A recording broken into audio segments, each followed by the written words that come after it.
Merci d'être venu.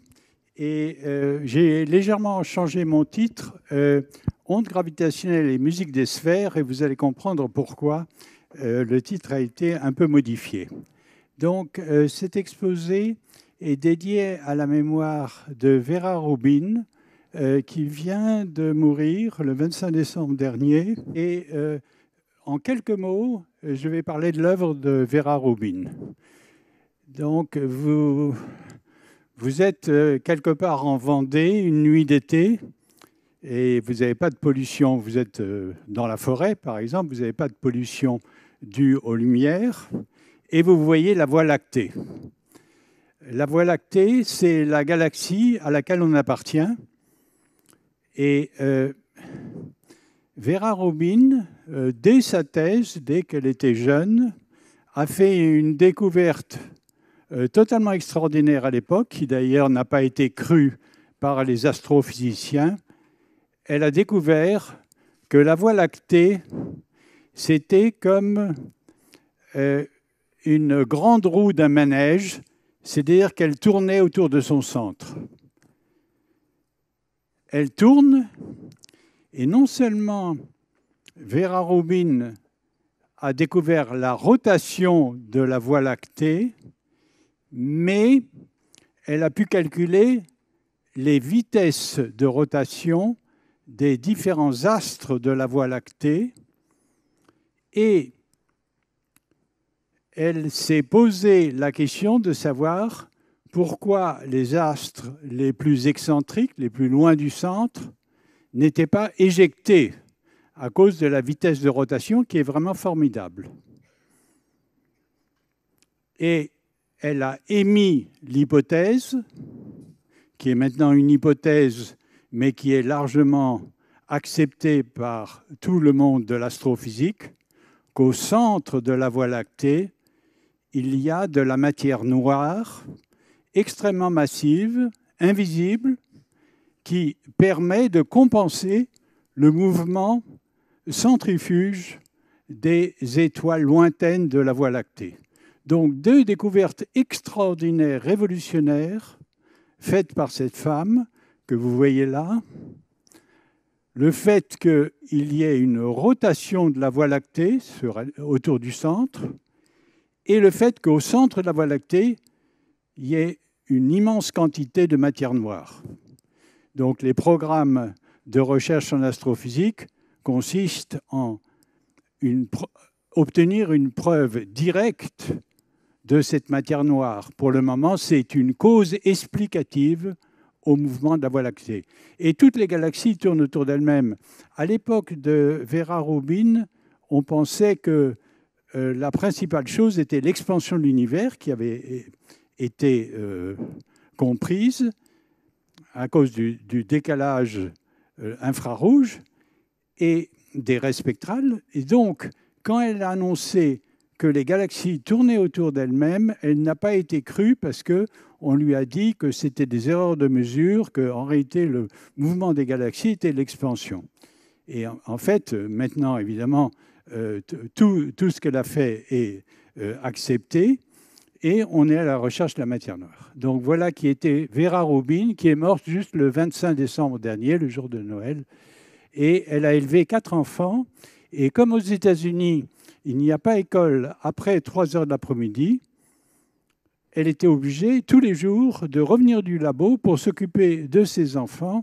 Donc ça interrompait pendant 10 ans. Elle dit dans ses mémoires que ça a rendu son travail extrêmement difficile. Et c'est une grande dame de l'astrophysique. Donc voilà les chiffres. Le diamètre de la Voie lactée, c'est 100 000 années-lumière. Donc il y a une partie qui est située à moins de 2000 années-lumière du centre galactique, et cette partie semble tourner de façon solidaire, comme si c'était une pièce de bois qui tournait, à une vitesse angulaire uniforme, donc une vitesse linéaire proportionnelle à la distance. Pour le reste du disque de la Voie lactée, la partie où se trouve le Soleil, la vitesse angulaire des objets décroît très vite, et la vitesse linéaire, la vitesse de déplacement réel, de rotation, reste quasiment égale, tenez-vous bien, 200 km à la seconde. Donc ça paraît énorme, mais c'est tellement loin de nous qu'en réalité, c'est comme si ces étoiles étaient immobiles. On ne voit pas, on ne peut pas voir le déplacement, et on ne peut pas voir le déplacement pour une raison que vous allez évidemment comprendre, c'est qu'il faut 26 millions d'années pour que la Voie lactée fasse un tour complet. Donc évidemment, on ne peut pas le voir à l'œil nu. C'est pour ça qu'on a l'impression que les étoiles sont immobiles. 26 millions d'années, à l'échelle de la vie humaine, ça ne compte pas. Donc voilà la parenthèse que je voulais faire pour Vera Rubin. Maintenant, on arrive aux ondes gravitationnelles. Alors je ne sais pas si avant de mourir, Vera Rubin s'est réjouie de la découverte des ondes gravitationnelles. C'est un sujet sur lequel elle ne travaillait pas, donc je ne peux pas vous le dire. Donc tous les 2 mois environ, une alerte nous est envoyée.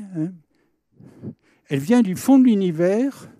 Et elle nous annonce qu'un événement gravitationnel cataclysmique s'y est produit.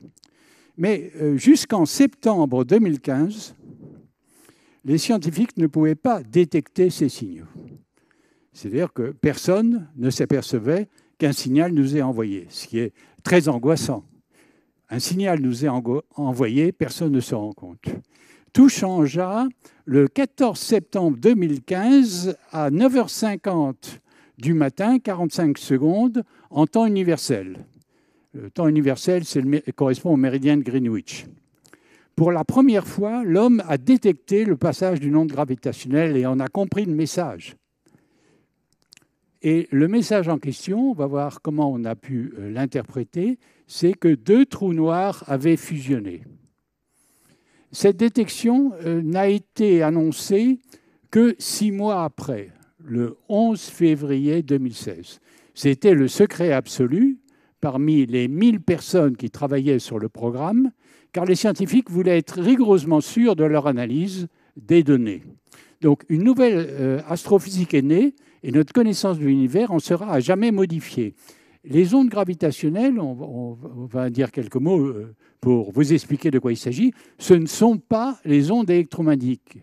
Jusqu'à maintenant, toute notre connaissance de l'univers était basée sur les ondes électromagnétiques, pas autre chose, c'est-à-dire les ondes radio, l'infrarouge, la lumière visible, l'ultraviolet, les rayons X, les rayons gamma. Tout était ondes électromagnétiques. J'attire votre attention sur le fait que les ondes acoustiques sont des vibrations de l'atmosphère et ne peuvent pas se propager dans le vide. Donc quand on parle de la musique des sphères, c'est une image et vous allez voir pourquoi, à quoi correspond cette image. Une image des pythagoriciens et on va voir à quoi correspond l'image. Donc ça, c'est l'annonce du laboratoire LIGO de Caltech. C'est ce laboratoire qui a coordonné tout le travail sur les ondes gravitationnelles et il dit que la première détection est une découverte spectaculaire. Les ondes gravitationnelles ont été produites durant la fraction finale qui a duré 1 seconde de la fusion de 2 trous noirs qui ont fusionné pour produire un trou noir, un seul trou noir en rotation beaucoup plus massif. Donc ça, c'est un dessin, ça c'est l'annonce du laboratoire. Le dessin est un dessin de fantaisie. Mais ça veut dire que nous entendons l'univers, entendre au sens des ondes gravitationnelles, pas du tout d'ondes acoustiques, mais aussi au sens de comprendre. Et nous entendons l'univers, alors là c'est le deuxième point complètement capital que tout le monde doit retenir aujourd'hui de la leçon, grâce à la révolution numérique. C'est-à-dire sans révolution numérique et sans traitement du signal moderne, il était impossible de recevoir, de détecter les ondes gravitationnelles. Et donc, c'est des algorithmes qui ont permis de détecter les ondes gravitationnelles. Contrairement à Vera Rubin, qui regardait dans le microscope du Mont Palomar, ici Tu as raison, François. Dieu merci. J'ai François au premier rang qui, quand je fais un lapsus, me corrige parce que sa figure s'éclaire d'un rire qui est franc et généreux. Et évidemment, le télescope du Mont Palomar. Donc, on entend l'univers grâce à des algorithmes. C'est ça le changement complet qui est dans l'astrophysique.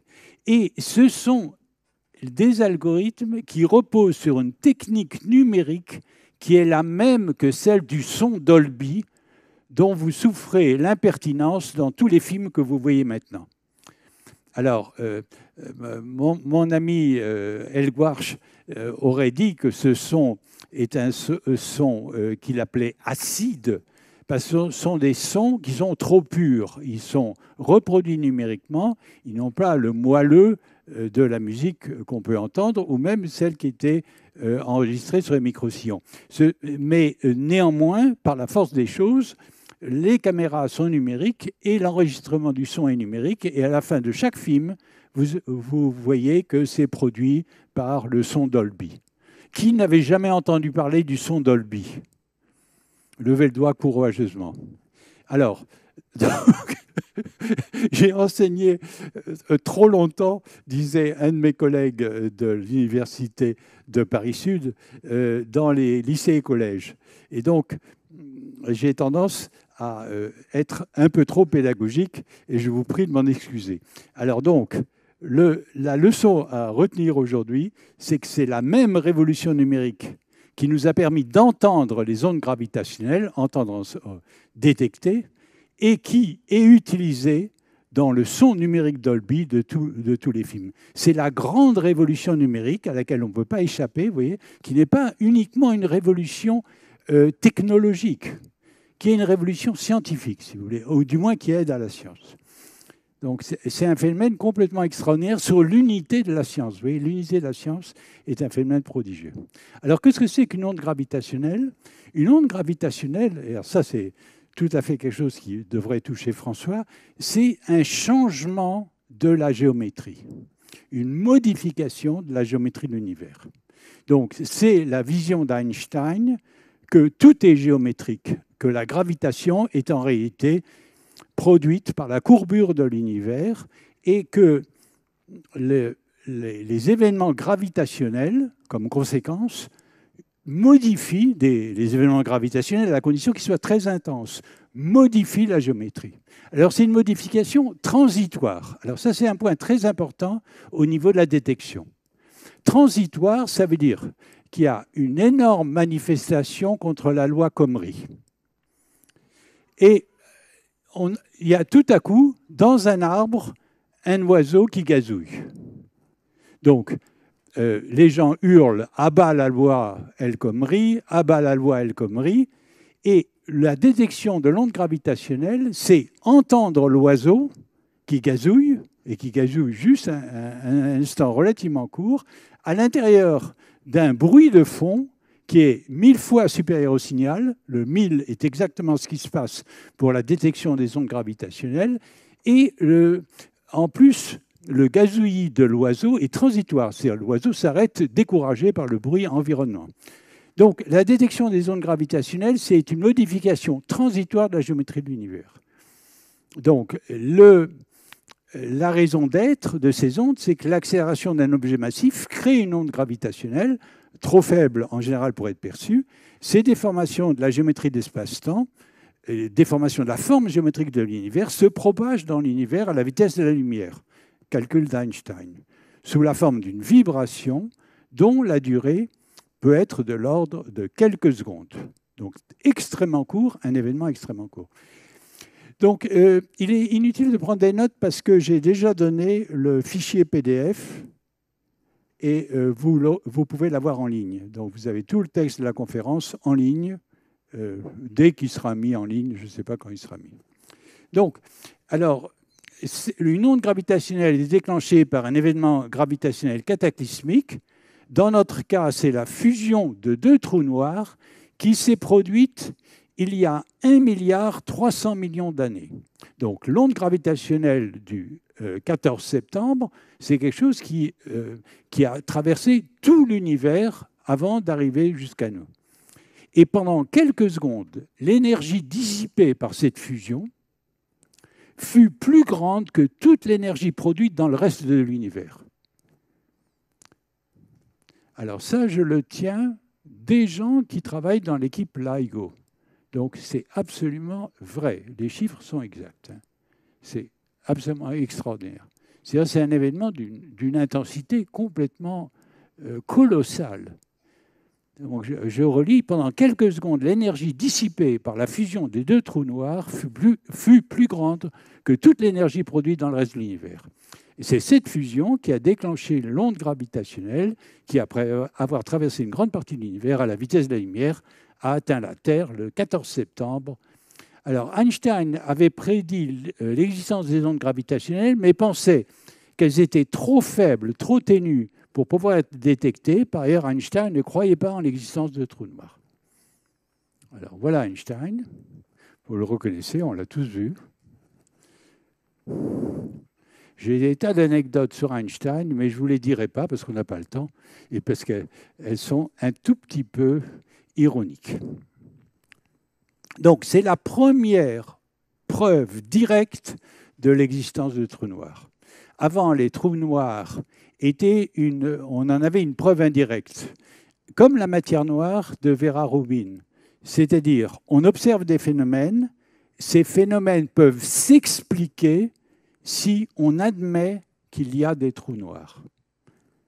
Mais ces trous noirs, c'est une sorte d'invention jusqu'au 14 septembre 2015. C'est une invention qui est une hypothèse qui rend les choses compréhensibles. Mais ce n'est pas une preuve directe. C'est comme la matière noire. Donc, la situation aujourd'hui de la matière noire découverte par Vera Rubin est analogue. Le mouvement de la Voie lactée s'explique très bien si on admet l'existence de la matière noire. Mais personne ne l'a jamais vue, évidemment, parce qu'elle est noire, elle n'émet aucun rayonnement. Mais pour les trous noirs, maintenant, on sait calculer la distance de ces trous noirs, etc. Alors, on va voir qu'on ne sait pas, les deux trous noirs, on ne sait pas les localiser. Donc ça, c'est un dessin fantaisiste où on voit les deux trous noirs qui sont les deux petits disques noirs au centre et qui émettent une onde gravitationnelle qui se propage à travers l'espace. Hein, c'est juste pour vous faire rêver. C'est pas sérieux. Donc, on continue. Alors, je fais un détour sur justement la notion de preuve indirecte. Il y a quelque chose qui s'appelle les pulsars.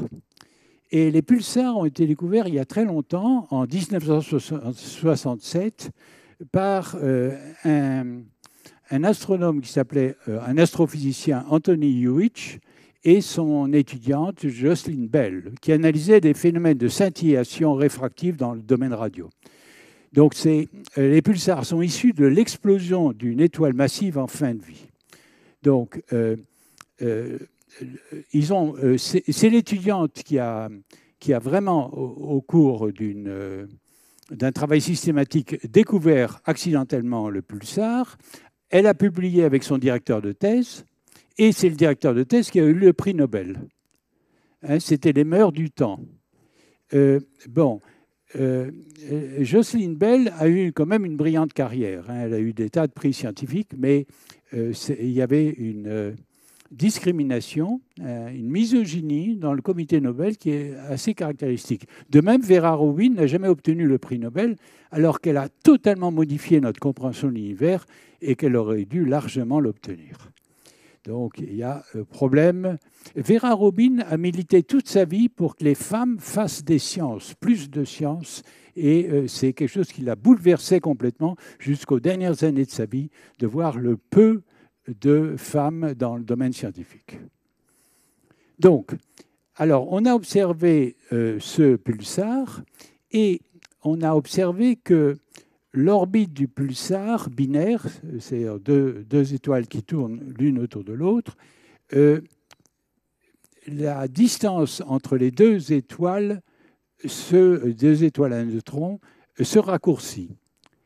Et une explication qui a été donné, c'est les ondes gravitationnelles.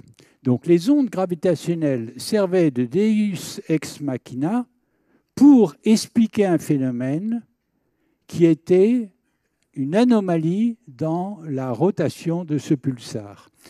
Et ceci est ce qu'on appelle une preuve indirecte, vous voyez, parce que c'est faute de mieux qu'on invoque quelque chose qui est une hypothèse de travail. Donc, les ondes gravitationnelles ont deux statuts.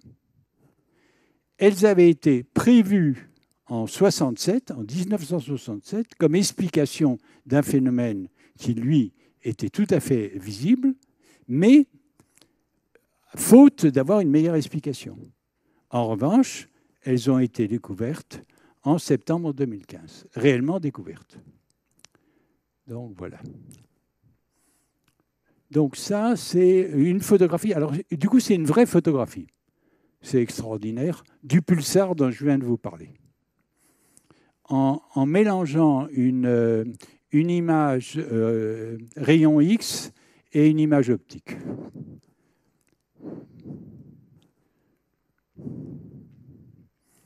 Alors maintenant, j'en viens à la partie qui touche mon propre travail de recherche, c'est-à-dire les mathématiques, dans la détection des ondes gravitationnelles. Donc le 14 septembre 2015, à 9h50 du matin, temps universel, ce n'est pas l'homme qui a vu ces ondes gravitationnelles, cette vibration de l'univers. On va voir dans un instant comment. Et c'est un algorithme. Et l'algorithme a été mis au point par un scientifique très remarquable qui appartient au programme LIGO, qui est Sergei Klimenko, Université de Florida. Donc il est hyper célèbre à cause de ça. Maintenant, vous tapez Sergei Klimenko dans Google et vous avez tout ce qui a été découvert sur les ondes gravitationnelles. Les nouveaux algorithmes qui ont permis la détection des ondes gravitationnelles font partie de ce qu'on appelle aujourd'hui l'analyse temps fréquence. Alors, ce qui est fabuleux dans l'analyse temps fréquence, et là, c'est Didier Robert, c'est que c'est une grande partie des mathématiques contemporaines. Donc, il y a des courants scientifiques qui traversent l'ensemble des sciences. On a l'impression que les disciplines sont de plus en plus spécialisées. Tout à fait faux. Les grandes découvertes sont complètement transverses. Et alors, on va voir où intervient l'analyse temps fréquence. D'où elle vient, où elle intervient. Donc, l'algorithme de Klimenko a une très grande vertu, c'est qu'il n'utilise pas de ce qu'on appelle une connaissance a priori sur le signal recherché. C'est-à-dire qu'il y a eu des calculs théoriques, on verra ça dans un instant, faits par Thibaut Damour, qui est un astrophysicien français, et qui a déterminé, dans le cas de la collusion, de la coalescence de deux étoiles à neutrons, quelle serait l'onde gravitationnelle émise. Donc il a fait un calcul exact en partant des travaux d'Einstein, et il s'est dit, pourquoi pas chercher le signal en regardant ce qui ressemble le plus possible à la forme calculée. C'est ce qu'on appelle en traitement du signal la méthode du filtre adapté.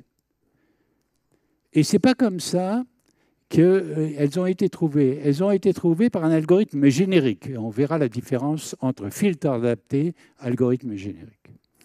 Donc, le charme des algorithmes génériques, c'est que, comme on ne sait pas exactement ce qu'on cherche, c'est-à-dire on fait le minimum d'hypothèses sur ce qu'on cherche, on peut trouver des choses inattendues. La méthode du filtre adapté, c'est que en contraignant de façon trop serrée ce qu'on cherche, on peut passer à côté de quelque chose qui ressemble comme deux gouttes d'eau à ce qu'on cherche. Mais simplement parce que les paramètres sont mal ajustés, pioup, on ne voit rien du tout. Donc le filtre adapté a un très grand défaut dans des programmes de recherche très ambitieux comme celui des ondes gravitationnelles. Et alors, l'équipe LIGO, comme ils n'étaient pas sûrs du tout de ce qu'ils allaient trouver, des ondes gravitationnelles ou autre chose, ils ont préféré utiliser, en quelque sorte, faire un tout petit peu comme les pêcheurs de l'Île-Dieu qui autrefois pêchaient avec des très grands filets et ramassaient n'importe quoi. Donc la méthode, il y a eu une grande guerre avec les pêcheurs espagnols qui pêchaient le thon à la ligne, alors que les pêcheurs de l'île-Dieu les pêchaient avec des filets qui raclaient le fond de l'océan. Et je ne me souviens plus comment ça s'est terminé, d'ailleurs, ça a été réglé en justice. Mais en termes de traitement du signal, quelquefois, il vaut mieux pêcher large. J'avais fait un exposé il y a à peu près une vingtaine d'années au MIT sur ce sujet, et j'ai été interrompu par un physicien qui avait participé au comité de surveillance d'un système de détection qu'on avait imaginé en Europe pour les ondes gravitationnelles qui s'appelait le projet Virgo. Et le physicien avait beaucoup admiré l'appareillage, on y reviendra, et il avait dit, de toute façon, cet appareillage est tellement merveilleux qu'on va certainement détecter quelque chose. Pas nécessairement les ondes gravitationnelles, mais quelque chose. Donc ces méthodes de détection, je dirais large spectre, alors voilà Sergueï Klimenko. Il est très content parce qu'il a découvert les ondes gravitationnelles. Enfin, il les a détectées. Hein, alors ça, c'est le programme de recherche de Sergueï Klimenkov. Donc il dit, je développe un algorithme de recherche, etc. Donc il dit, en rouge, c'est la seule chose intéressante pour vous, c'est les points clés de ce programme vient de ce qu'on utilise les ondelettes pour explorer la structure temps-fréquence des données et de trouver des fréquences dans l'LIGO, dans la bande de fréquence LIGO, sans faire des hypothèses a priori sur une source particulière qu'on va détecter. Donc, je passe là-dessus et je vais vous parler un peu de l'aspect expérimental, bien qu'étant un théoricien, un mathématicien, sans aspect expérimental, on ne comprend pas la difficulté.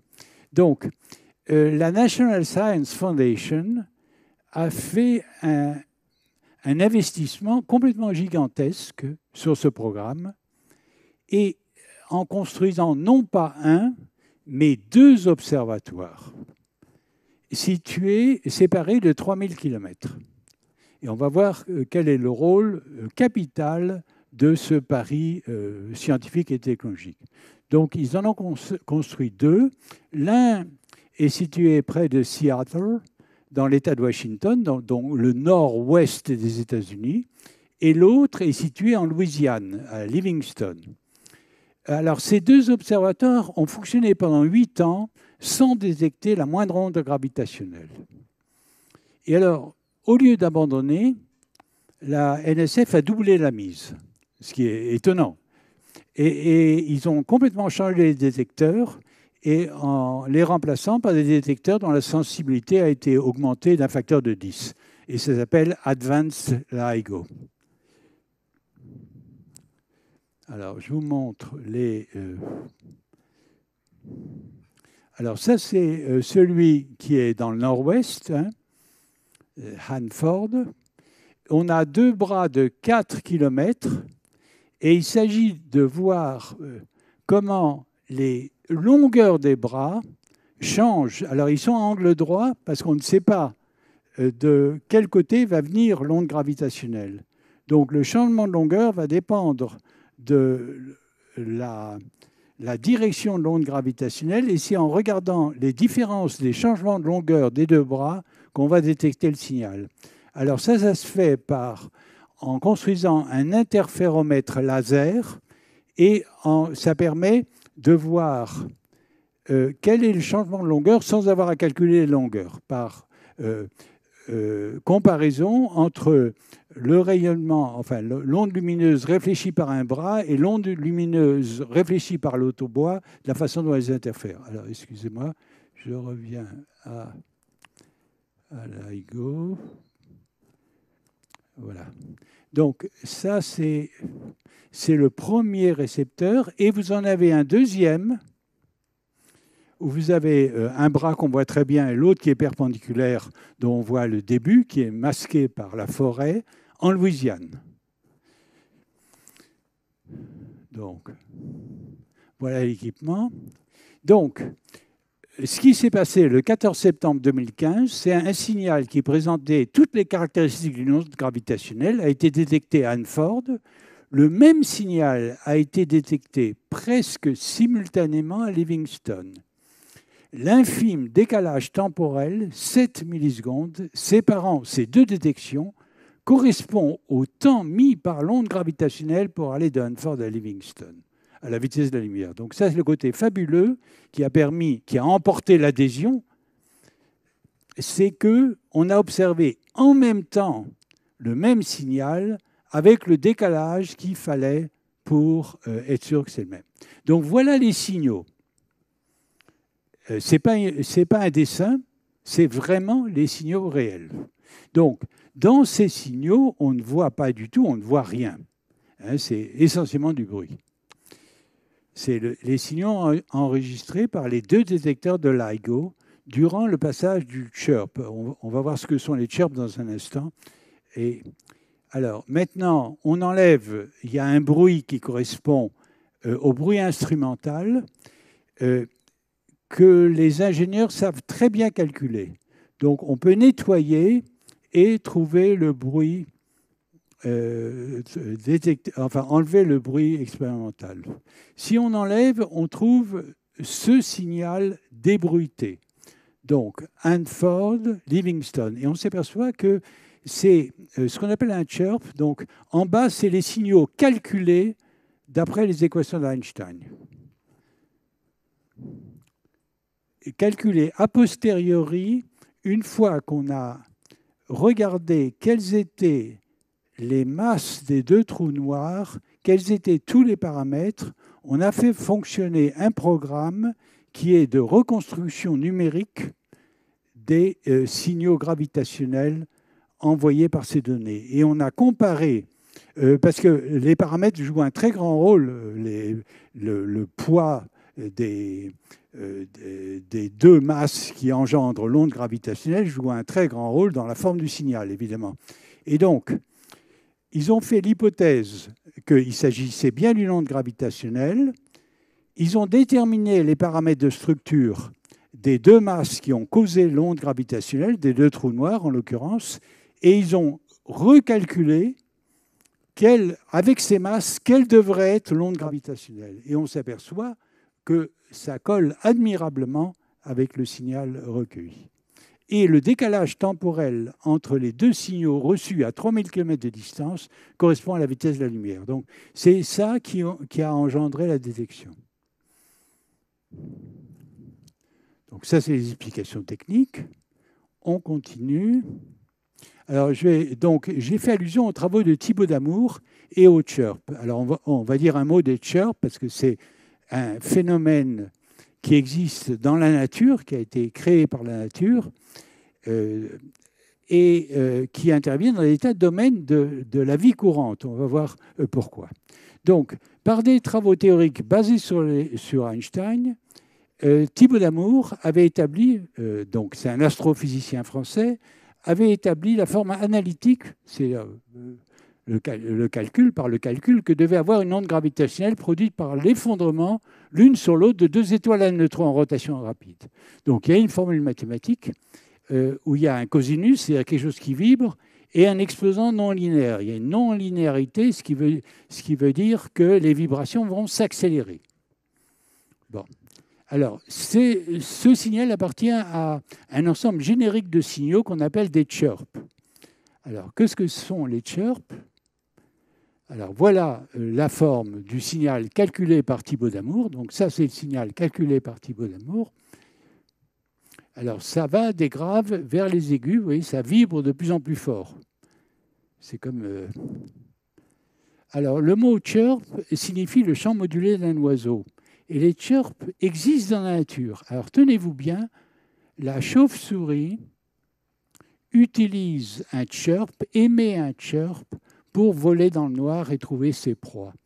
C'est une technique de radar, d'écho radar quand on ne connaît pas le diamètre de la cible. Donc on utilise toute une gamme de fréquences, on utilise des signaux bande large pour balayer tout un ensemble de fréquences. Donc la nature a créé les chirps. Les oiseaux, les grenouilles, les baleines émettent des chirps. Et une espèce particulière de chauve-souris utilise un sonar basé sur l'émission de chirps.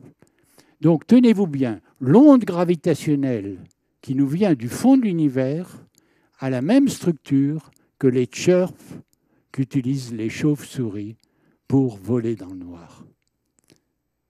Ça, c'est quand même prodigieux d'unité des sciences. L'unité des sciences, plus on va vers l'avant de la connaissance, moins les sciences sont spécialisées et se séparent, plus elles s'unissent. Donc, ça, c'est... Alors, Cédric Villani, qui est bien connu maintenant du grand public, qui est un mathématicien, est en train de préparer un film sur l'analyse temps-fréquence du chirp de la chauve-souris. Alors, je ne sais pas quand ça va sortir, mais ça existe déjà et ça va sortir incessamment. Maintenant, la chasse au chirp. La chasse au chirp, c'est le titre fait référence au célèbre poème de Lewis Carroll, qui est La chasse au snark, que Aragon aimait beaucoup. Il y a une très belle traduction d'Aragon. Donc, alors, maintenant, on rentre dans la partie de la détection, la partie très très dure de la détection. Donc, la déformation des longueurs produite par l'onde gravitationnelle n'est perceptible qu'au moment précis où l'onde gravitationnelle rencontre le détecteur. C'est transitoire, ça dure juste une seconde. L'espace-temps se déforme pendant quelques secondes, hein, comme un trampoline se déforme quand un enfant saute dessus, quelque chose qui est élastique, comme si l'espace-temps était élastique. Donc, cette déformation produit une déformation des longueurs des bras de l'interféromètre, c'est-à-dire la chose dont vous avez vu les images sur les deux détecteurs. Mais tenez-vous bien, cette déformation des longueurs ne dépasse pas le 10 millième du diamètre du proton. Donc, c'est vraiment, comme l'avait prévu Einstein, il s'agit vraiment d'un signal très, très faible. Le 10 millionième du diamètre du proton. Cette déformation est une fonction du temps, évidemment. Le signal observé n'est pas cette déformation, c'est le truc brouillé que vous avez vu. Il est corrompu par un bruit mécanique dont les propriétés statistiques sont connues. Bruit thermique est le pire des bruits. Tenez-vous bien, c'est un bruit informatique qui s'appelle des glitches. Alors moi, je n'avais jamais entendu parler des glitches jusqu'à rentrer dans... Qui connaissait les glitches? Non, ce n'est pas très connu. Donc, c'est des bruits qui sont simplement produits par l'utilisation du monde numérique, c'est-à-dire des bruits uniquement générés par le traitement des données informatiques. Et ces glitches, ce qui est le pire pour l'équipe LIGO, c'est que il y a beaucoup de glitches qui ressemblent un peu à une onde gravitationnelle. Et c'est pour ça qu'avec un détecteur, il était impossible de distinguer l'onde gravitationnelle du glitch. Il fallait qu'il y ait ce décalage temporel avec les deux détecteurs et le fait que le décalage temporel soit exactement le temps mis par l'onde gravitationnelle pour aller de l'un à l'autre pour emporter la conviction. Si vous voulez, c'est des problèmes de traitement du signal dans le cas où le bruit, ou les bruits parasites, les choses qui corrompent les données, sont beaucoup plus importantes que les données elles-mêmes. Ici, c'est un facteur de 1000. Comme on voit, il s'agit de détecter des choses extrêmement ténues. Donc le bruit est 1000 fois plus grand que le signal recherché. 1000, ici, ce n'est pas pour faire beau, c'est vraiment 1000. Alors, comme je l'ai dit tout à l'heure, en anticipant un peu, les chercheurs se trouvaient devant un choix difficile, utiliser la technique du filtre adapté ou utiliser un algorithme générique. le filtre adapté revient à chercher un petit morceau du signal qui, au réglage près des paramètres, soit identique à la solution trouvée par Thibaut Damour. Cette méthode, c'est ce qu'on appelle l'analyse paramétrique. Dans l'algorithme générique, celui utilisé par Klimenko, on oublie la solution explicite pour chercher tout ce qui, dans le signal, a la même allure qu'un chirp. C'est la méthode choisie par Klimenko, c'est elle qui a gagné. Alors, là, un petit renseignement pour les vrais amateurs, c'est ce qui distingue l'algorithme de Klimenko d'une analyse temps-fréquence traditionnelle, c'est l'utilisation d'un paramètre d'échelle, un zoom, que l'on doit effectuer sur le signal enregistré et convenablement filtré. Donc, en plus, il intervient, c'est du temps, fréquence, échelle, c'est un peu surabondant, mais Klimenko a utilisé 8 gammes d'échelle de 1 à 10 puissance 4. Donc, alors, qu'est-ce que c'est l'analyse temps-fréquence? Alors, ce qui est très intéressant, c'est que l'analyse temps-fréquence a été créée par des physiciens, on va voir les physiciens qui ont créé ça, pour des buts complètement différents. Donc, c'est de nouveau un exemple. Alors, un atome temps-fréquence, c'est comme une note de musique. On joue une note et il y a l'attaque, qui est la partie où le son grandit, et ensuite, il y a le moment où le son est étouffé par la pédale du piano. Et voilà ce qu'on appelle un atome temps-fréquence. Donc l'analyse temps-fréquence, du point de vue du traitement du signal, c'est décomposer le signal en atomes temps-fréquence. Donc là, comme il s'agit de mathématiques, je vais sauter un peu. L'algorithme qui a été utilisé par Klimenko a été mis au point par Stéphane Jaffar, qui est un de mes élèves, et Ingrid Doboshi, qui était pendant longtemps professeur à Princeton. Donc, il y a une enveloppe, des sinus modulés avec des notes, etc. Et l'idée, c'est de trouver la modulation qui va juste rentrer en résonance avec la vibration du chirp. C'est ça l'idée de l'algorithme de détection. Alors, je vais vous dire qu'est-ce que c'est l'analyse temps-fréquence. De nouveau, c'est quelque chose que tous les enfants qui apprennent la musique font. Il y a un exercice qui s'appelle la dictée musicale. La dictée musicale, c'est le professeur de piano, il joue un petit morceau de musique ou simplement des notes, et les enfants doivent écrire la partition. C'est-à-dire doivent dire c'est un sol, un la, etc., un ré. Donc, simplement pour apprendre le solfège. L'analyse temps-fréquence, c'est vous entendez, je ne sais pas, Vladimir Horowitz jouer une sonate de Scarlatti. Il adorait les sonates de Scarlatti pour une raison qui m'a toujours échappé. J'ai écouté Vladimir Horowitz justement à Chicago et c'était complètement prodigieux, mais il avait un faible pour les sonates de Scarlatti. Donc, alors, vous entendez Horowitz et vous devez écrire les notes.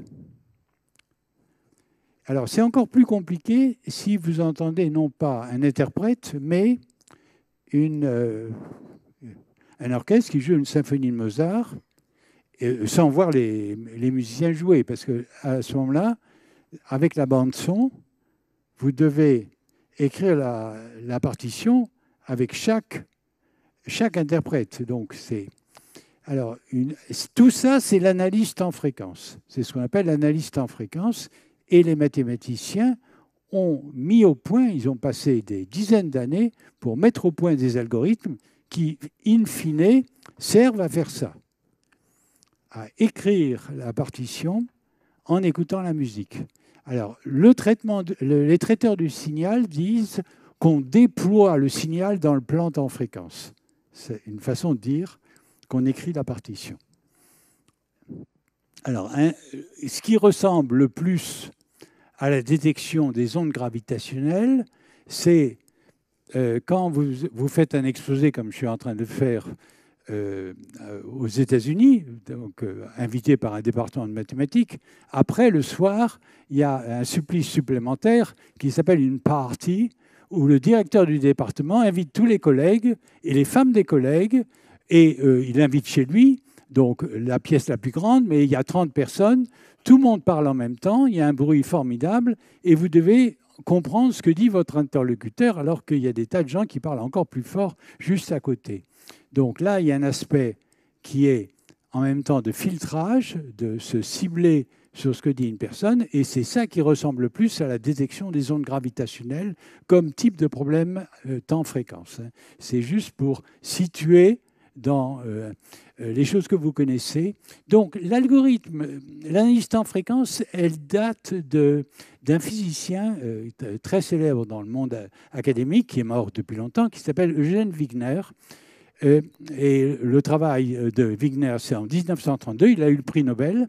Ensuite, ça a été développé par Denis Gabor en 1946, prix Nobel, et Kenneth Wilson en 1987. Donc, l'algorithme de Jafar est branché directement sur Kenneth Wilson.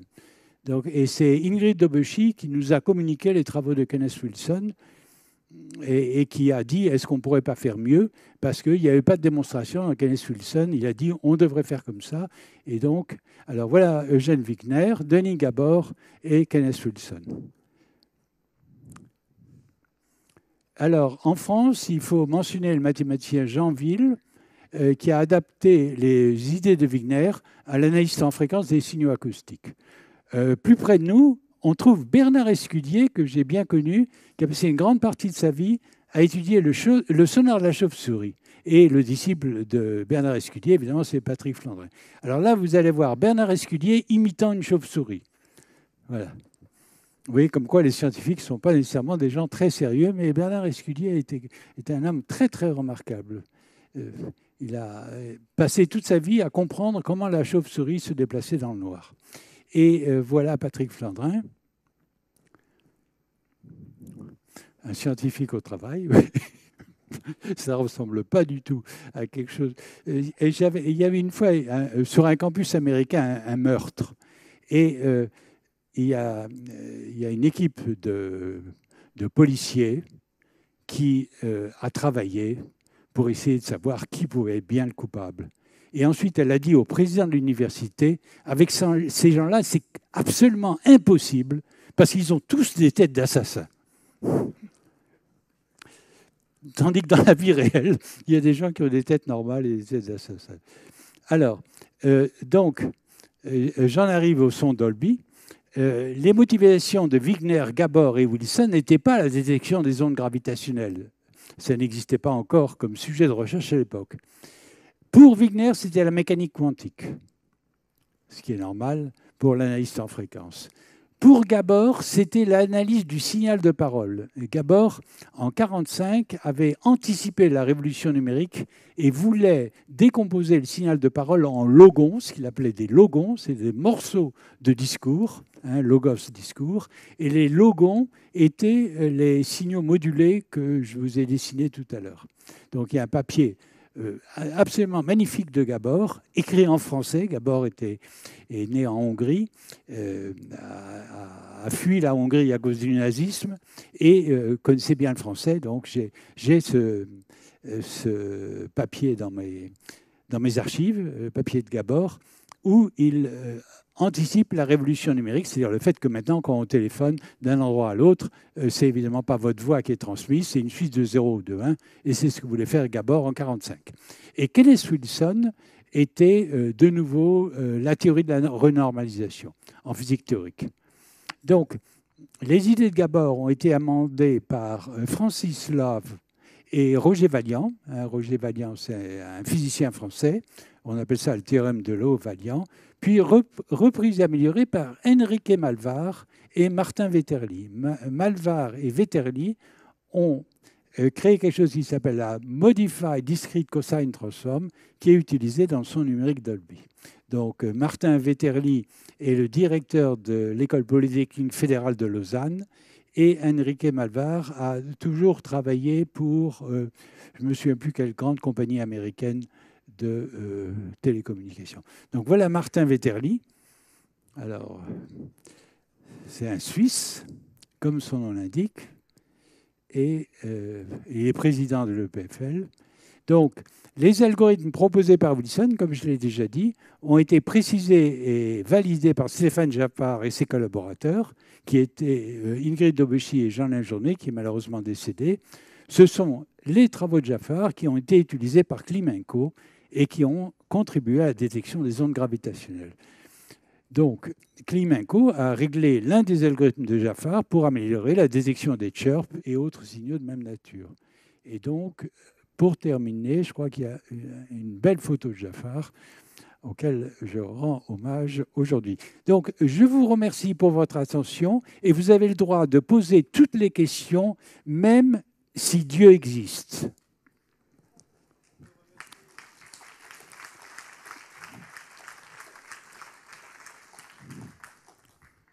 Bonjour. Est-ce que par le détecteur, on peut non seulement détecter quand l'information est arrivée, mais d'où elle vient? C'est une excellente question. Voilà, là c'est la question géniale. Alors, pour le moment, on n'a que 2 détecteurs. Il en faut un 3e pour, par triangulation, savoir où est ce foutu trou noir. Pour le moment, on ne peut mesurer que la distance à la Terre avec 2 détecteurs. Le 3e détecteur est Virgo. Donc Virgo, comme vous savez, c'est un programme européen qui a été construit près de Pise. Et le CNRS, là, il y a des tas de, disons, de raisons contradictoires. Après avoir construit le Virgo ancien modèle, n'a pas jugé nécessaire de faire ce que les Américains ont fait, c'est-à-dire ils n'ont pas fait le Advanced Virgo. Et le directeur du CNRS de l'époque, dont je tairai le nom, a considéré que ça ne valait pas la peine de continuer au moment où les Américains ont en quelque sorte doublé la mise, c'est-à-dire quadruplé. D'abord, ils avaient construit 2 détecteurs, mais ils ont décidé d'utiliser des techniques beaucoup plus raffinées au niveau de l'équipement, des 2 lasers, etc. Alors maintenant, évidemment, l'IGO d'ailleurs est un consortium international qui est basé au Caltech, mais qui est maintenant en cheville avec Virgo. Et le directeur du CNRS a accepté de faire le Advanced Virgo. Donc, à partir du moment où on a 3 détecteurs, on pourra, par triangulation, savoir de quel endroit de l'univers venait cette collision extraordinaire des 2 trous noirs. Donc ça, c'est le futur. Là, on est au début d'un monde complètement différent, puisqu'il s'agit de signaux dont, jusqu'à maintenant, personne n'avait pu mesurer, détecter, ni interpréter. À partir du moment où les ondes gravitationnelles... Alors, on a trouvé d'autres ondes gravitationnelles. Depuis cette première détection, il y en a eu d'autres. Donc, c'est non pas une histoire qui se conclut, c'est pas comme la démonstration d'un théorème de mathématiques, c'est pas une histoire qui finit. Pour les astrophysiciens, c'est complètement une histoire qui commence. C'est totalement une autre ouverture sur le monde. Des ondes qui n'existaient pas jusqu'à maintenant, parce qu'on ne savait pas les détecter. Elles existaient, mais on ne savait pas les détecter. On sait les détecter. Donc tous les renseignements complémentaires des renseignements dont on dispose grâce aux ondes électromagnétiques, on va pouvoir en disposer. Bon, la faiblesse de l'affaire, c'est que ces détecteurs sont évidemment coûteux, relativement coûteux, pas très coûteux, mais coûteux. C'est moins coûteux que la Station spatiale internationale ou des choses comme ça. Mais c'est relativement coûteux et les ondes sont très ténues. Mais maintenant, on sait détecter ces ondes très ténues de telle sorte qu'il faut en profiter. Donc, c'est effectivement l'avenir, c'est effectivement ça. Alors, un conseil, vous rentrez chez vous, vous écrivez juste les 4 lettres dans Google, vous ouvrez Google, vous écrivez LIGO, LIGO. Et vous avez, mais c'est fantastique, juste ces 4 lettres. Donc ça, c'est vraiment extraordinaire. Autre question, allez-y. Un micro près de toi, François. Est-ce que tu peux en dire un peu plus sur la musique des sphères? Ah voilà. Alors, tu as tout à fait raison. La musique des sphères. Pourquoi musique des sphères? J'ai voulu que le titre soit en quelque sorte une ouverture et que les thèmes de l'exposé se retrouvent dans le titre. Et la musique des sphères, c'est évidemment une croyance platonicienne ou pythagoricienne, je ne me souviens plus, mais c'est surtout le fait que ce sont les mêmes algorithmes qui sont utilisés en acoustique pour le son numérique. De même, je me souviens très bien, une fois je faisais une anecdote, je ne peux pas m'empêcher, étant vieux, de raconter des anecdotes. Mais ça, c'était une anecdote qui datait de 35 ans. Je fais une conférence à Bordeaux et après la conférence, Jean-Marc Desouillet, qui est un théoricien des nombres, m'invite chez lui et me demande, de façon un peu que je trouvais un peu abrupte, est-ce que tu t'es mis au compact? Alors je me disais, au compact, parce qu'il y a quelque chose en mathématiques qui s'appelait espace compact. Je me disais, au compact, c'est que je me suis mis au compact, qu'est-ce qu'il voulait dire? Et au bout d'un certain moment, j'ai compris qu'il s'agissait de disque compact. Alors le disque compact, c'est le début du son numérique. Et alors, c'est avantages, désavantages. Les vrais musiciens, les gens qui ont vraiment une excellente oreille, préfèrent les vieux disques vinyles aux disques compacts qui forment un son trop pur et trop parfait. Alors là-dessus, une autre anecdote. Du temps de ma folle jeunesse, j'ai travaillé à l'IRCAM avec quelqu'un qui s'appelait Xavier Rodet, et c'était une commande de qui chef d'orchestre qui était directeur de l'IRCAM. Le nom me reviendra. Oui, oui. Et il s'agissait de savoir si on pouvait, par synthèse numérique du son, c'est-à-dire en utilisant un algorithme, chanter le grand air de la Reine de la Nuit. Quand Pamina, c'est l'air de la Reine de la Nuit quand sa fille a disparu, etc. Et c'est Pierre Boulez. C'était Pierre Boulez qui avait. Et alors, on a les gens qui travaillaient là-dessus, c'était vraiment passionnant. S'étaient rendu compte que l'analyse temps fréquence était insuffisante. C'est-à-dire on pouvait mettre les notes avec leur durée, etc. On avait toujours l'impression d'une musique plastique. Et ils se sont rendus compte qu'il fallait mettre un peu d'aléatoire pour que la musique véhicule une émotion. C'est très curieux.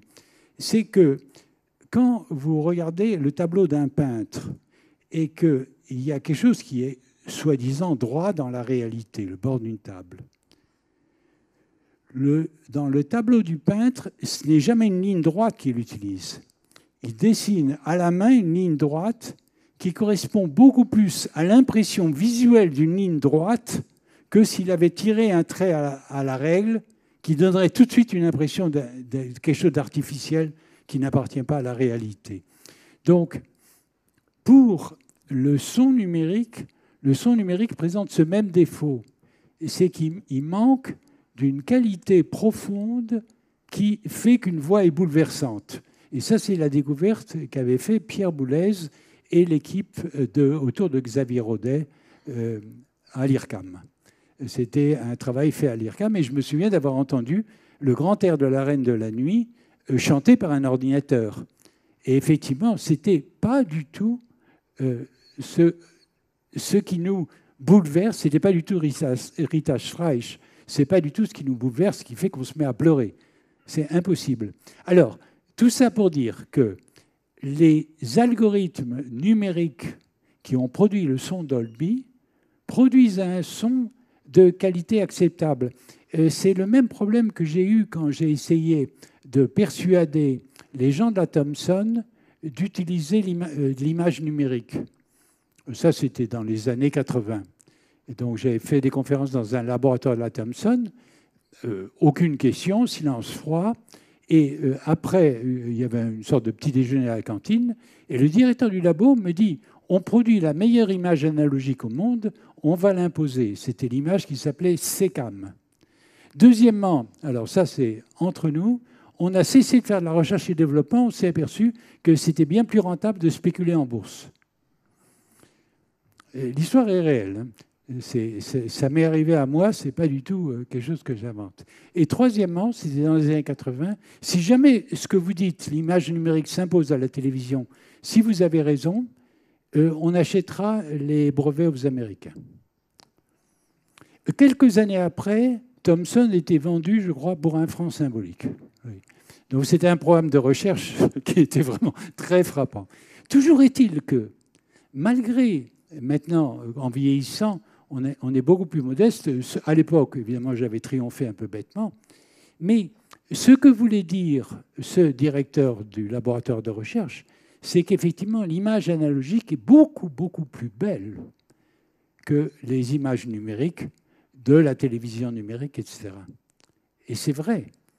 C'est une image analogique, un moelleux, une douceur, une profondeur, etc., de telle sorte que notre civilisation s'habitue à une qualité moyenne des choses, à condition que ça soit rapide, que ça marche rapidement, qu'on puisse transmettre ça d'un smartphone à un autre smartphone, etc. C'est-à-dire que le monde a changé au point de vue exigence de qualité. Et c'est ça la victoire du son numérique, de l'image numérique, je dirais, contre mes propres recherches, parce que je suis l'artisan de cette révolution numérique, que c'est le triomphe de la médiocrité, à condition que ça soit pas cher et facile à transmettre. C'est acheter les vêtements en Chine, c'est la même chose.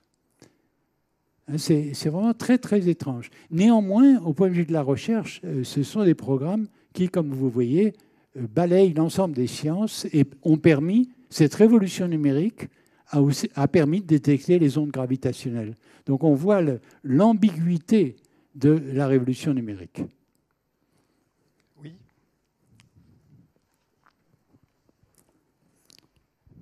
Oui, encore moi. Est-ce que ces algorithmes d'analyse temps fréquence peuvent se servir dans d'autres domaines, par exemple en sismologie ou autre? Oui, oui.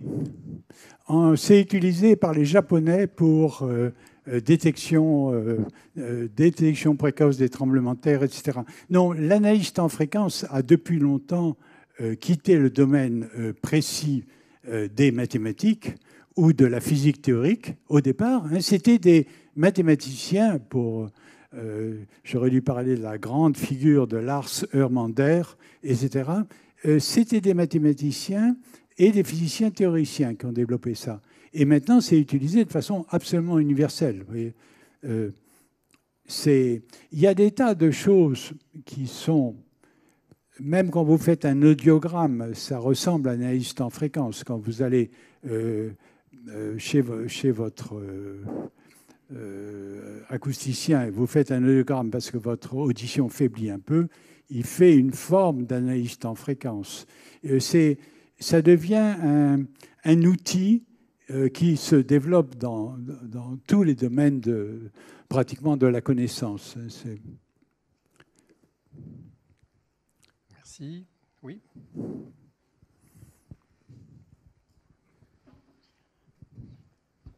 Merci. En tant que peut-être grand-père et observateur de la société française, conseilleriez-vous à un certain nombre de jeunes en études médicales de devenir, compte tenu de la vulgarisation de tout ce qui intéresse le son, de se faire une carrière dans l'otorhinopharyngite? Ça, c'est une question précise et je ne peux pas répondre. Écoutez, je vais vous faire une réponse terriblement comment dire, superficielle et à la fois superficielle et profonde. C'est une conférence, la dernière conférence que j'ai entendue d'un immense monsieur qui s'appelle François Jacob, prix Nobel de médecine, immense résistant, etc. Donc tout le monde a entendu parler de François Jacob. Et François Jacob, avant de mourir, juste un an avant de mourir, avait fait à l'Académie des sciences une conférence en disant que les plus grands progrès de la médecine, de médecine appliquée, venaient en fait de la physique. Alors, j'en ai eu moi-même la confirmation lorsqu'il y a 3 ans, j'ai eu un infarctus. Donc, j'étais en Vendée, à Fromentine, et c'était la fin août, et il n'y avait plus de touristes. La plupart des Vendéens n'étaient pas encore rentrés, donc j'ai été conduit à La Roche-sur-Yon, à l'hôpital, d'abord à Challans et ensuite à La Roche-sur-Yon. Et alors, à La Roche-sur-Yon, on m'a fait, maintenant, on ne vous ouvre plus du tout la poitrine pour essayer de réparer votre cœur. On vous introduit un tube par l'artère, il remonte jusqu'au cœur, et alors, je regardais sur l'écran le trajet du tube, le chirurgien m'expliquait ce qu'il était en train de faire, il n'y a pas d'anesthésie, et il était en train de poser ses stents, et on discutait, lui-même avait été l'élève d'un de mes confrères à l'Académie des sciences qui s'appelle Maurice Toubiana, qui est maintenant décédé, qui est un cancérologue qui a fondé l'IGR, l'Institut Gustave Roussy à Villejuif. Donc, lui-même avait été élève de Toubiana, et je discutais avec le médecin pendant qu'il était en train de réparer mon cœur. Et ça, c'est... et ensuite, au bout de 2 jours, je suis sorti de l'hôpital. Ils m'ont juste laissé une journée ou 2 pour contrôle, et j'ai pu recommencer mon travail. Donc, ça, ce sont des progrès qui sont entièrement dus à l'imagerie numérique, en l'occurrence, et à la physique. Et ce sont des progrès complètement fabuleux, dont on ne pouvait pas rêver, disons. J'ai été remis sur pied en 48 heures grâce à la technologie numérique. Donc, je dirais, je ne peux pas répondre à votre question au niveau où elle est posée, parce que, de nouveau, ces arrivées transverses ne peuvent pas se faire en débutant. Ça, c'est... il y a un texte très beau de Cédric Villani dans Le Monde il y a 2 jours, où il explique les problèmes, comment on doit enseigner. Et il dit qu'on ne peut pas, contrairement à une idée que les politiciens essayent d'imposer de façon un peu irresponsable, on ne peut pas commencer par des grandes synthèses. C'est-à-dire, on ne peut pas expliquer aux enfants que telle chose, par exemple, on ne peut pas leur faire une conférence comme je viens de vous faire en expliquant que tel outil créé par des physiciens théoriciens, ensuite développé par des traiteurs de signaux pour le signal musical, est en fait la même chose dont on avait besoin pour détecter les ondes gravitationnelles. Ça ne passe pas. Parce que déjà, dominer un sujet, c'est très difficile. Si on leur parle de 3 choses à la fois, ils sont complètement largués. Donc, Cédric Villani dit la chose suivante. Si vous voulez former un médecin, je traduis dans le problème que vous posez, il faut d'abord lui apprendre une discipline particulière de la médecine, le former dans quelque chose. Une fois qu'il a maîtrisé ça, on peut ouvrir progressivement comme une sorte de cône et lui apprendre que pour résoudre tel problème, il faut aller voir un peu à côté, mais il ne faut pas commencer par les grandes synthèses. Même au laboratoire où je travaille, on avait la bonne habitude, après les cours qui s'appellent maintenant Master 1 et Master 2, de faire des enquêtes anonymes auprès des étudiants. Et je me souviens que les étudiants se plaignaient énormément quand je faisais des motivations qui étaient de sujets trop éloignés à celui dont on parlait.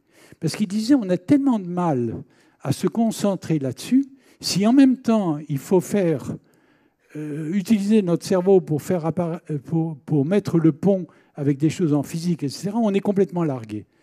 ça se fait après coup. Alors, c'est paradoxal parce que les étudiants réclament sans arrêt d'être motivés. Mais en fait, il ne faut pas les croire. Si vous essayez de les motiver, ils sont encore bien plus perdus.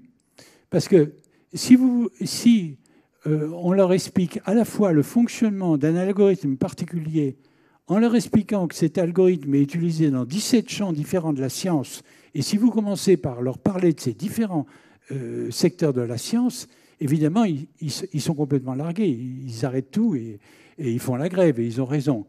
Donc, pour l'enseignement, il faut commencer, comme le dit Cédric Villani, par enseigner quelque chose, et non pas enseigner des perspectives. Et ensuite, on monte la montagne et l'horizon s'élargit.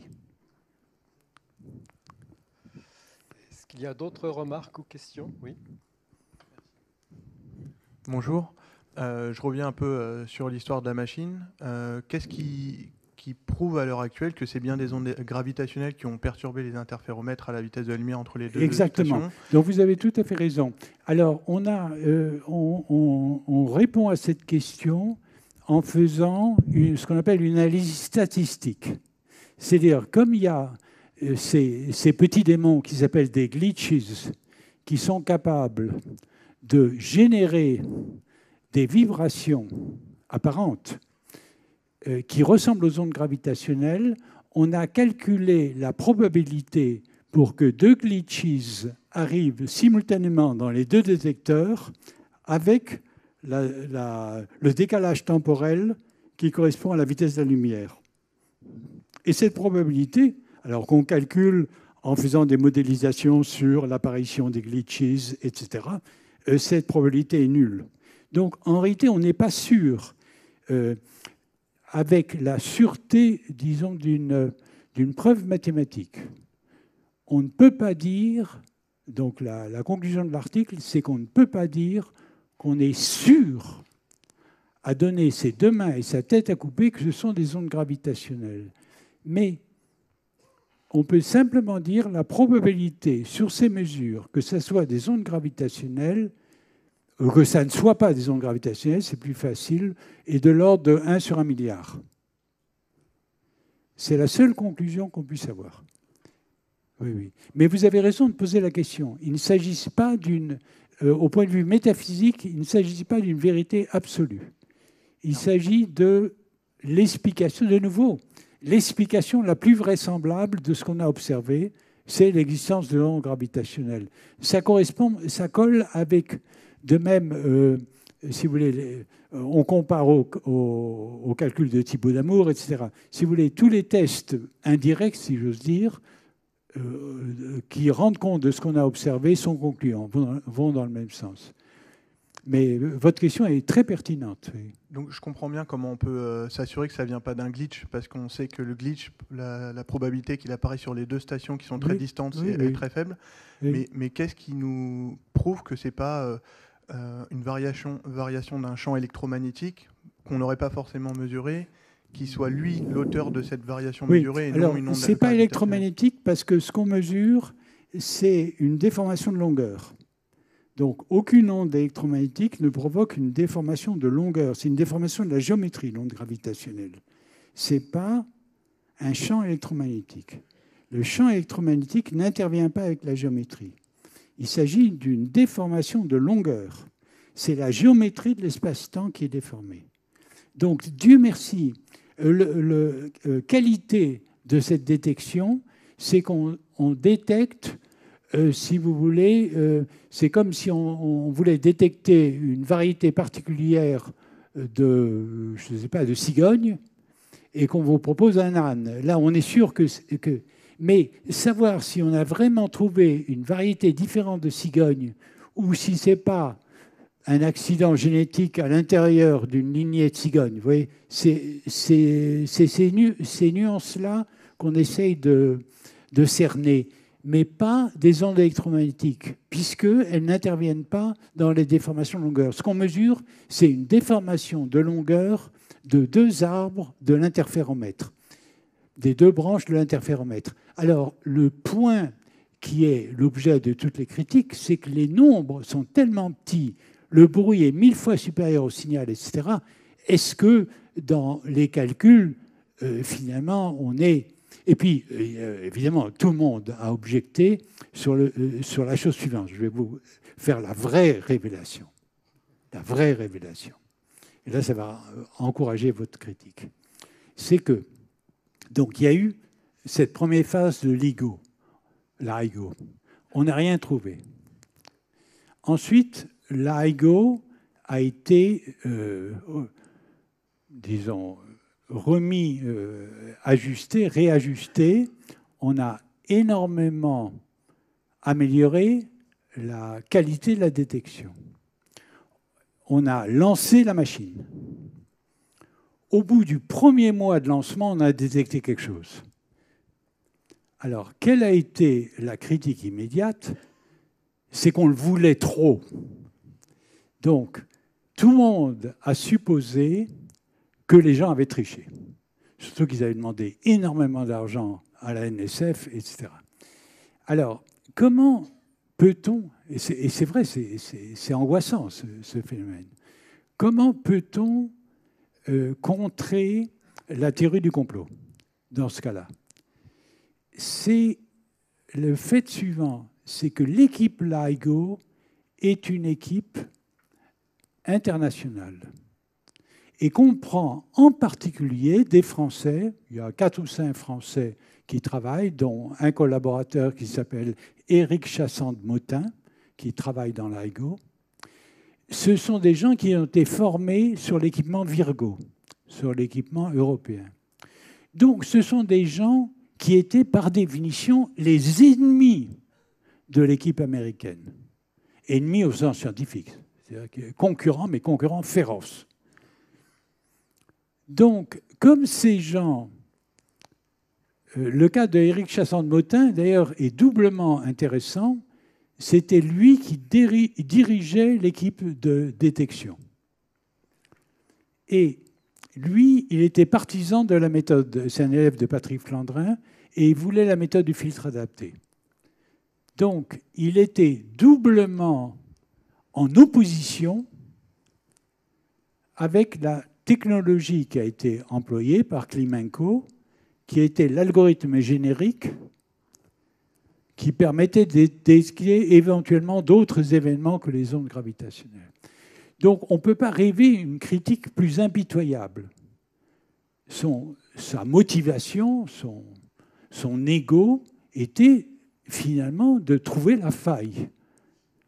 Il y a dans l'équipe LIGO, vous avez des Allemands, vous avez des Italiens, etc. C'est un consortium international. Donc, on ne peut pas imaginer que les 2-3 physiciens qui sont sur le site de Livingston et de Hanford ont triché parce que les signaux sont envoyés immédiatement dans le monde entier, etc. Ou du moins, s'il y a une tricherie très fine, les scientifiques sont assez fins pour s'en apercevoir.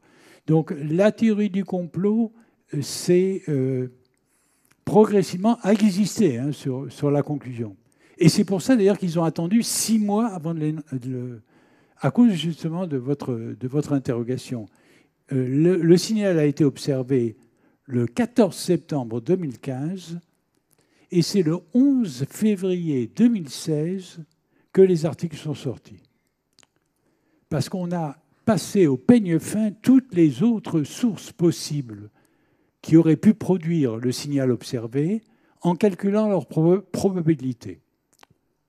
Mais votre question est grande. Oui. Les questions sont grandes, parce que les questions, c'est déjà le début d'un développement de travail scientifique, les questions après un exposé. Votre question est grande et profonde, et il fallait la poser. Oui. Bien. Comment et pourquoi Einstein, si je me souviens, c'est en 1916, avait émis l'hypothèse des ondes gravitationnelles? Et comme vous avez dit que vous avez des anecdotes sur Einstein, je suis preneur. Et je crois qu'Einstein, à cette époque-là, hésitait énormément sur le... je peux pas répondre de façon sérieuse à votre question. Pour Einstein, c'était une solution particulière de ces équations qu'il s'était amusé à décrire tout simplement comme on fait un exercice de mathématiques. Einstein n'avait aucune raison. Donc il y a la seule connaissance que j'ai là-dessus, c'est qu'Einstein n'avait aucune raison physicienne de croire en l'existence des ondes gravitationnelles. Une fois qu'il a écrit ce qu'on appelle les équations d'Einstein, il avait essayé de calculer des solutions, et en plus, dans ce cas-là, des solutions de l'équation linéarisée. Donc, ces ondes gravitationnelles étaient... les calculs de Thibaut d'Amour sont des calculs qu'Einstein aurait été absolument incapable de faire, parce qu'il n'avait pas, d'une part, d'ordinateur à l'époque, et d'autre part, c'était un bon mathématicien, mais sans plus. Il y a cette phrase célèbre de David Hilbert, qui dit « Tous les étudiants dans la rue autour de moi savent plus de mathématiques qu'Einstein, et c'est Einstein qui a découvert la relativité restreinte. » Et il était furieux, David Hilbert. Donc Einstein, ça s'est confirmé. Le fait qu'Einstein ne soit pas un bon mathématicien m'a été confirmé par quelqu'un qu'il connaissait très bien, qui était Eli Stein. Eli Stein, c'est aussi analyste en fréquence. Et Eli Stein avait énormément d'admiration pour Weil, Hermann Weil. Et il disait, Hermann Weil est un mathématicien prodigieux et Einstein est un mathématicien médiocre, et ça énervait Stein au-delà de toute expression. Donc, Einstein ne pouvait pas faire les calculs de Thibaut d'Amour. Il s'est juste amusé à linéariser son équation et à regarder s'il y avait des solutions sous forme d'onde. C'est tout. Donc, il n'avait pas un argument très sérieux. Mais il a écrit ça. Pourquoi pas. Mais il a fait des calculs rapides et il a conclu que si ça existe, c'est de toute façon trop faible pour pouvoir être détecté. Et le fait que les équations d'Einstein, donc l'existence des trous noirs a été prévue par Stephen Hawking, de nouveau sur la base de calculs mathématiques à partir des équations d'Einstein. Donc de nouveau, c'est une découverte qui a été faite d'abord par les mathématiciens avant que ça soit confirmé en astrophysique. Donc c'est très curieux que simultanément, la découverte des ondes gravitationnelles a permis de vérifier les trous noirs et a donné raison à Stephen Hawking. C'est complètement prodigieux. Une dernière question, si vous le souhaitez. Non, il n'y a plus de questions. Non. Bon, il nous reste à remercier vivement Yves Meyer. Merci pour la